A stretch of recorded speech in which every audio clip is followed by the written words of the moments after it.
Hello बच्चों। तो एक बार फिर आप सभी का स्वागत है एक नए वीडियो में। और इस वीडियो में स्टार्ट करेंगे हम हमारा एक नया चैप्टर जो है आपका chapter number 20। I will be responsible and sensitive. मतलब रिस्पॉन्सिबल का मतलब मैं जिम्मेदार रहूँगा।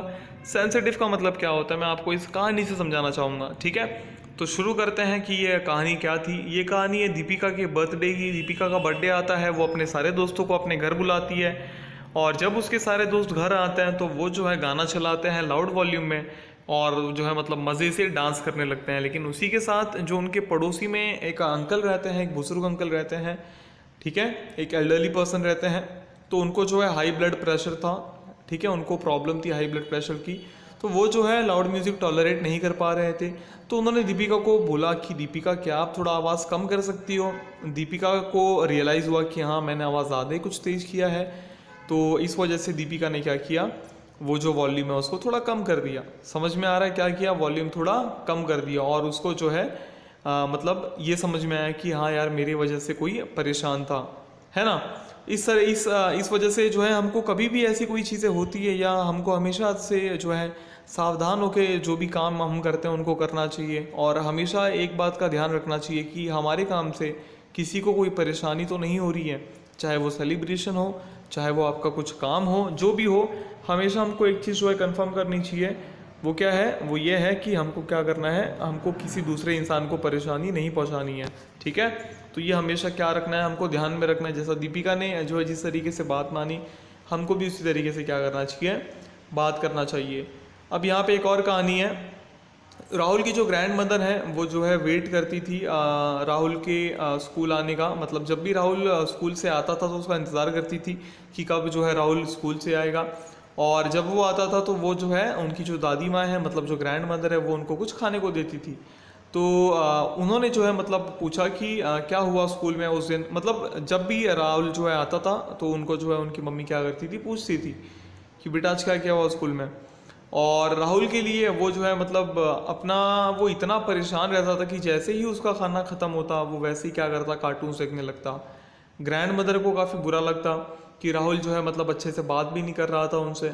और राहुल के जो पेरेंट हैं उन्होंने ये नोटिस किया और उनको भी जो है बहुत बुरा लगा। तो एक दिन राहुल के पापा ने जो है उनको समझाया कि कैसे जो है उनका बिहेवियर जो है, जो उनकी आदत है ये कि फटाफट वो आते हैं खा के तुरंत टीवी देखने बैठ जाते कार्टून के सामने, कैसे जो है ग्रैंड मदर को हर्ट होता है इससे, कैसे दुख पहुंचती है उनको। राहुल को अपनी मिस्टेक का जो है रियलाइजेशन हुआ। राहुल अपने मिस्टेक को समझते हैं और उसके बाद से वो अपने ग्रैंड मदर को भी टाइम देते हैं और उनके साथ क्या करते हैं, टाइम स्पेंड करते हैं। तो यहाँ पे आप देख सकते हो, यहाँ पे बेचारी दादी पीछे छुपी हुई है, अपने बच्चे को देख रही है, राहुल को। और दूसरी बार जब पापा ने समझा दिया तो राहुल यहाँ पे दादी के गोद में।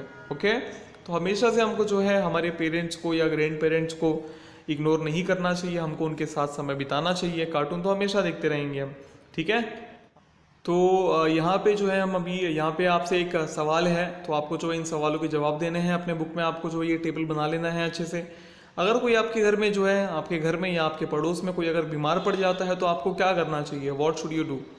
ठीक है, तो जो आपको सही लगता है उसके आगे आपको टिक करना है, जो आपको गलत लगता है उसके आगे रॉन्ग करना है। क्या क्या ऑप्शंस दिए हुए हैं, तो सबसे पहला आपको बताया है कि we should visit the patient frequently at any odd hour. तो क्या हमको तुरंत जो है उस पेशेंट के पास चले जाना चाहिए। Second, the patient should be given medicine at the proper time. मतलब जो पेशेंट है आपका उसको जो है प्रॉपर टाइम पे दवाई देनी चाहिए। The patient should be offered fried food. तो आपको इसमें से बताना है कि हाँ क्या करना चाहिए क्या नहीं करना चाहिए। ठीक है, तो जो आपको लगता है कि हाँ यार ये ठीक है ये करना चाहिए, उसके आगे आपको टिक करना है। जो आपको लगता है कि नहीं यार ये नहीं करना चाहिए, आप उसके आगे रॉन्ग का जो सिंबल है वो लगा सकते हो। ठीक है, तो तीसरा है आपका the patient should be offered fried और फूड। तो सही या गलत आप डिसाइड करना। उसके बाद the patient should not be given unwanted advice. तो पेशेंट को हमको जो उसको नहीं चाहिए या हमको जो है बेफालतू की कोई एडवाइस नहीं देनी चाहिए। पेशेंट को जो है मील्स देने चाहिए सही टाइम पे, मतलब जो उसका खाना है वो उसको सही टाइम पे देना चाहिए। और पेशेंट के रूम में एक जो है एक इंसान आराम से टीवी भी जो है देख सकता है बहुत लाउड वॉल्यूम करके। तो क्या ये सही है या गलत है, आपको ये बताना है। पेशेंट को जो है अच्छे से ये करना चाहिए, मतलब पेशेंट को जो है मतलब नहलाना तभी चाहिए या उसको अलाउ करना चाहिए जब डॉक्टर ने कहा हो। तो क्या ये सही है या गलत है, तो आपको बताना। तो जितने भी स्टेटमेंट मैं आपको बता रहा हूँ आपको बस ये बताना है सही है या गलत है। और जब पेशेंट बेटर हो जाए तो मेडिसिन क्या करना चाहिए, स्टॉप करना चाहिए immediately without consulting the doctor. क्या ऐसा करना चाहिए, नहीं करना चाहिए, आपको बताना है ना। तो हम एक तरीके से हम सब जो है विश करते हैं कि भाई जो पेशेंट है, मतलब जो बीमार व्यक्ति है वो ठीक हो जाए, और इसके लिए हम क्या करते हैं, डॉक्टर की एडवाइस जो है फॉलो करते हैं और उसी हिसाब से उनका ख्याल भी रखते हैं। तो पहले हम अगर कोई चोट आ गई तो पहले उनको फर्स्ट एड देते हैं, उसके बाद जो है उनको सीधा क्या कहाँ पे ले जाया जाता है, हॉस्पिटल ले जाया जाता है, फिर प्राइमरी हेल्थ सेंटर्स जो होते हैं वहाँ ले जाते हैं हम। और हम जो है तालिस्मैन्स, एम्यूलेट्स या फिर इनकेंटेशंस पे जो है डिपेंड नहीं रहते हैं। मतलब हम एक तरीके से फर्स्ट एड कुछ लिमिट तक ही दे सकते हैं, और बाकी हमें जो है किसी भी चीज़ में इन्वॉल्व नहीं होना है। फर्स्ट एड दे दिया आपने तो तुरंत आपको क्या करना है, हॉस्पिटल लेके जाना है और डॉक्टर को कंसल्ट करना है उसी टाइम पे, हमको ज़्यादा लेट नहीं करना चाहिए। अब हमारी जिम्मेदारी क्या है उन लोगों के लिए जिनकी कुछ स्पेशल नीड्स होती है, मतलब कुछ विकलांग लोगों के लिए, ऐसे लोग जो हैंडीकैप होते हैं, ठीक है। अब जो कुछ लोग होते हैं वो कैसे होते हैं, फिजिकल हैंडीकैप होते हैं, कुछ बीमारी की वजह से या कुछ एक्सीडेंट की वजह से, या हो सकता है उनका जन्म ही वैसा हुआ है। फिजिकल हैंडीकैप मतलब क्या, फिजिकल हैंडीकैप मतलब हो सकता है कि कोई उनका ऐसा बॉडी पार्ट हो जो प्रॉपरली काम नहीं करता हो, जिस वजह से वो जो है एक तरीके से कई सारे इनकन्वीनियंसेस सफ़र करते हैं और बहुत डिस्कम्फर्ट भी होता है उनको पब्लिक प्लेस पे। इस वजह से उनको जो है थोड़ी स्पेशल सर्विस चाहिए होती है और एक असिस्टेंस चाहिए होता है, मतलब एक सपोर्ट चाहिए होता है, ठीक है। यहाँ पे मैं आपको कुछ और बताना चाहूँगा कि हम जो है सक्सेसफुली जो पोलियो है हमारे देश में उसको इरेडिकेट करते रहे हैं। इरेडिकेट मतलब जो है एक तरीके से कम करते आए हैं। और पोलियो क्या था, पोलियो हम सबको पता है, पोलियो जिसको हो जाती है ना, धीरे धीरे उसके जितने भी बॉडी पार्ट्स हैं ना वो काम करने बंद हो जाते हैं।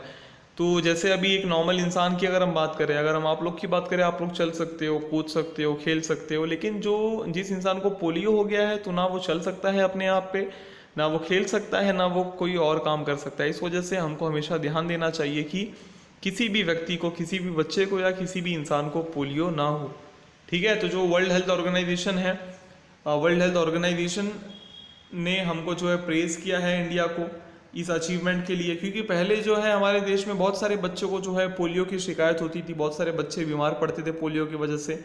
लेकिन जब से हमने जो है ये कैंपेन स्टार्ट किया था पोलियो के खिलाफ, तो हमने काफ़ी डेडिकेशन से स्टार्ट किया और काफ़ी सालों तक चलता रहा। आज भी ये चलता रहा है, आज भी ये चलता है। आपने भी शायद पोलियो के ड्रॉप्स पिए होंगे, है ना। घर पे 2 आंटी या 2 बाई लोग आते हैं और वो जो है पोलियो का ड्रॉप पिला के जाते हैं, जिससे ये डिसीज़ क्या हो गया, पूरे तरीके से ख़त्म हो गया। ओके, बहुत कम केसेस जो है हमको देखने को मिलते हैं ये डिसीज़ के। ओके, तो इस तरीके से मतलब जो है हमने इसमें कामयाबी हासिल की। और आजकल यहाँ पे मैं आपको एक और चीज़ जो है दिखाना चाहूँगा। यहाँ पे आप रोबोट देख सकते हो। तो बहुत सारे हॉस्पिटल ऐसे भी हैं आजकल जहाँ पे जो है रोबोट्स बनाए जा रहे हैं। रोबोट्स जो हैं मतलब एक तरीके से सर्विस जो है प्रोवाइड करते हैं पेशेंट को। समझ में आ रहा है? तो ये सारी चीज़ें भी होने लगी है। और आगे बढ़ते हैं। यहाँ पे जो है आपने कई सारे जो है ब्लाइंड पर्सन देखे होंगे with a white cane walking along the street, है ना। इस डंडी के साथ आपने किसी ना किसी अंधे इंसान को तो देखा ही होगा। यहाँ पे आप एक इमेज जो है देख सकते हो, ठीक है। तो ये आपके एक ब्लाइंड पर्सन है जो है आपका रोड जो है वो कर रहे हैं, क्रॉस कर रहे हैं। यहाँ पे आप देख सकते हो ट्रैफिक सिग्नल क्रॉस कर रहे हैं। तो ये जो इनकी स्टिक है इसको बोलते हैं हम वाइट केन। तो जो ब्लाइंड पीपल होते हैं वो एक तरीके से मतलब फ्रीली पब्लिक प्लेस पे नहीं चल सकते, लेकिन अगर उनके साथ ये वाइट केन वाली स्टिक हो तो वो मतलब जो है कोशिश कर सकते हैं और मतलब तब जो है वो क्या कर सकते हैं, पब्लिक प्लेस में चल सकते हैं। कुछ बिल्डिंग्स में क्या होते हैं, जो फ्लोर्स होते हैं ना, जो फ्लोर नंबर्स होते हैं ना, वो लिफ्ट्स में जो है लिखे रहते हैं ब्रेल हैंड राइटिंग में। ब्रेल क्या होता है मैं आगे बताने वाला हूँ वो आपको। अब वो क्या करता है, जैसे अभी बिल्डिंग है, किसी बिल्डिंग में कोई व्यक्ति अगर रहता है और वो ब्लाइंड है और वहाँ पे लिफ्ट वगैरह है, तो वहाँ पे जो नंबर्स लिखे होते हैं वो ब्रेल में लिखे होते हैं। ब्रेल क्या होता है आपका मैं आगे बताने वाला हूँ। अब इससे क्या होता है, इससे हेल्प मिलती है ब्लाइंड पर्सन को कि जिस फ्लोर पे वो जाना चाहे वो खुद से जा सकता है बिना किसी की मदद से। तो एक जो ब्लाइंड पर्सन है वो जो है सीक्रेटली वोट भी कर सकता है दूसरे सिटीजन की तरह। किसके वजह से? Because of Braille science on voting machines.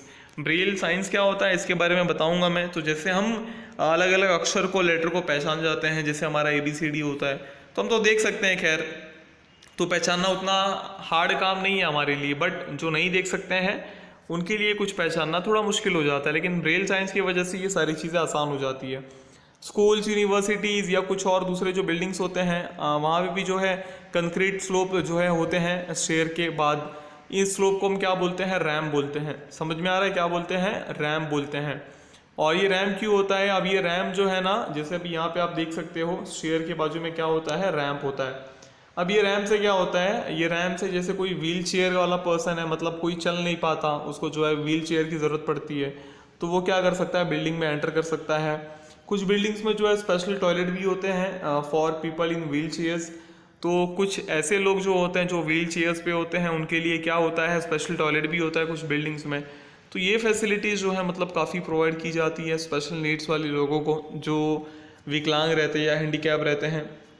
समझ में आ रहा है? तो ये जो फैसिलिटीज़ हैं ये एग्जिस्ट करती है ताकि जो स्पेशल नीड्स वाले लोग हैं वो आराम से अपनी ज़िंदगी गुजार सकें। और ये जो फैसिलिटीज़ होती हैं, लेकिन ये हर जगह पे अवेलेबल नहीं है, ये कहीं कहीं पे जो है आपको ऐसी फैसिलिटीज़ देखने को मिलेंगी।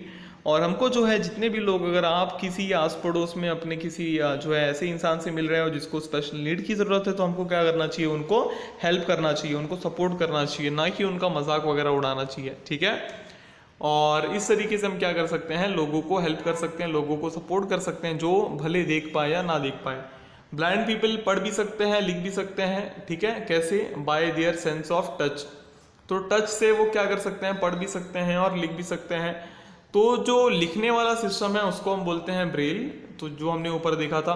उसके बाद जो ब्रेल कैरेक्टर्स होते हैं आपके, वो ना रेज्ड डॉट का एक तरीके से इस्तेमाल करते हैं।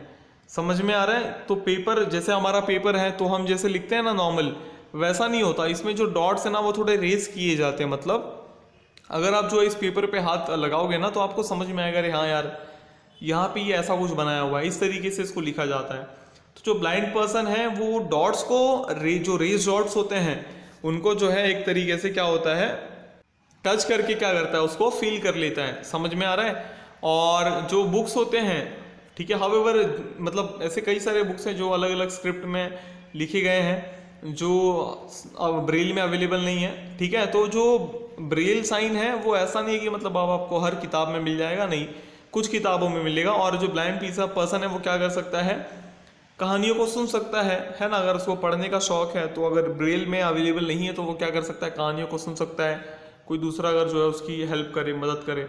ये देखो यहाँ पे आप देख सकते हो एक ब्लाइंड पर्सन मतलब सारे काम कर सकता है, ऐसा नहीं है। यहाँ पे आप देख सकते हो ये होता है आपका ब्रेल अल्फ़ाबेट। ठीक है? दिख रहा है आपको? तो ऐसे होते हैं आपके ब्रेल अल्फ़ाबेट। ये जो ब्लैक ब्लैक डॉट दिख रहा है ना, ये रेज डॉट्स होते हैं। तो टच करने के बाद जब ये डॉट्स उसके हाथ में ऐसे फील होता है तब उसको समझ में आता है हाँ यार ये लेटर है। सिंगल डॉट दिख गया तो हाँ भाई ये है। दो डॉट एक ही लाइन में सीधा दिख गया तो बी है। उसके बाद दो आजू बाजू में दिखा, सी है। तीन दिखा, एक आजू बाजू में फिर एक उसके नीचे। तो ऐसा कुछ रहता है उनका जिससे वो समझ जाते हैं कि हाँ भाई ब्रेल अल्फ़ाबेट है कि क्या है। उसी के साथ नंबर भी जो है इसी फॉर्म में रहता है। यहाँ पे आप देख सकते हो हैशटैग 0 1 2 3 4 5 6 7 8 9। तो डॉट्स के अकॉर्डिंग नंबर्स को भी ये किया गया है।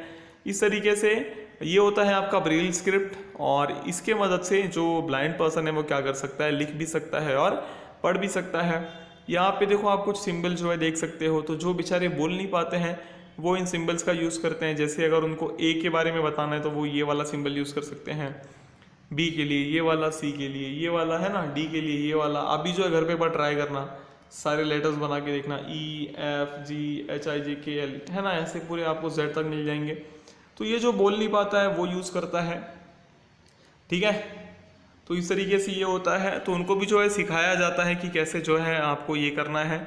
और लिप रीड करना भी उनको सिखाया जाता है कि कैसे जो है कोई दूसरा इंसान क्या बोल रहा है कैसे आप समझ सकते हो।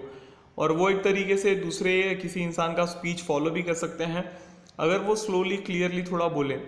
समझ में आ रहा है? मतलब जैसे सामने वाला आराम आराम से धीरे धीरे कुछ बोल रहा है तो मैं उसके साथ साथ जो है पता भी लगा सकता हूँ कि सामने वाला क्या बोल रहा है। तो जो स्पेशल साइंड न्यूज़ प्रोग्राम्स होते हैं उनको भी जो ब्रॉडकास्ट किया जाता है टेलीविज़न पे, उन लोगों के लिए जो सुन नहीं पाते हैं, मतलब साइंस का इस्तेमाल करके, साइंस नहीं साइन, ओके। तो ये सारे जो साइन है इनका इस्तेमाल करके जो है न्यूज़ ये किया जाता है, ब्रॉडकास्ट किया जाता है। यहाँ पे आपको मैं जो है एक इन्फॉर्मेशन देना चाहूँगा। सुधा चंद्रन ये एक एक्सपर्ट है भरतनाट्यम डांसर की। इनका जो पैर है वो एक एक्सीडेंट में जो है खो गया था।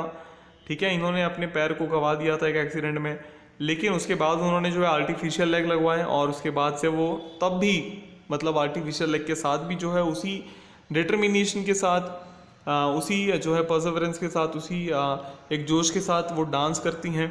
समझ में आ रहा है? तो ये एक तरीके से इन्होंने इनको सपोर्ट किया। रविंद्र जैन एक ब्लाइंड व्यक्ति थे, उन्होंने जो है कई सारे म्यूज़िक भी कंपोज किए, बहुत सारे मूवीज़ के लिए, बहुत सारे टेलीविज़न प्रोग्राम्स के लिए, उनको बहुत सारे अवार्ड भी मिले इसके बदले में।